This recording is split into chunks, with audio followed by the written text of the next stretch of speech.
Experience share ചെയ്യാം.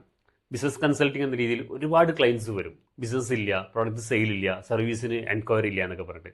മാർക്കറ്റിങ്ങിനെ പറ്റി ചോദിച്ചു കഴിഞ്ഞാലോ, ഒന്നും ചെയ്യുന്നില്ല. ട്രഡീഷണൽ ആയിട്ട് എന്തൊക്കെ ചെയ്യുന്നു? പ്രത്യേകിച്ച് സോഷ്യൽ മീഡിയയിൽ ഒന്നുമില്ല. ഇനി സോഷ്യൽ മീഡിയയിൽ ചെയ്യുന്നുണ്ട്. എന്താ ചെയ്യുന്നത്? എല്ലാത്തിലും ഒരു അക്കൗണ്ട് ഉണ്ട്, എപ്പോഴേലും ഒരു പോസ്റ്റർ ഇടും, എന്തെങ്കിലുമൊക്കെ ഇടും. ഇത് തന്നെ.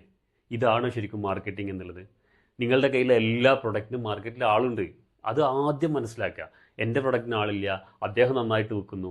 അത് ആദ്യം ആ കമ്പാരിസൺ നിർത്തിയിട്ട് എൻ്റെ കയ്യിൽ ഈ പ്രൊഡക്റ്റ് ഉണ്ട്, നാലാളുകൾ അറിയിച്ചിട്ടുണ്ടോ എന്നുള്ളതാണ് ആദ്യം നോക്കേണ്ടത്.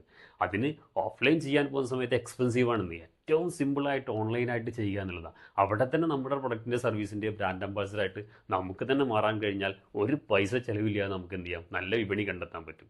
സോഷ്യൽ മീഡിയ, അതുപോലെ ഓൺലൈൻ പ്ലാറ്റ്ഫോമുകൾ, ഇതൊക്കെ ഇനിയും പെർഫെക്റ്റായിട്ട് യൂസ് ചെയ്യാൻ തുടങ്ങിയിട്ടില്ല എങ്കിൽ എവിടുന്ന് ബിസിനസ് വരാനാ?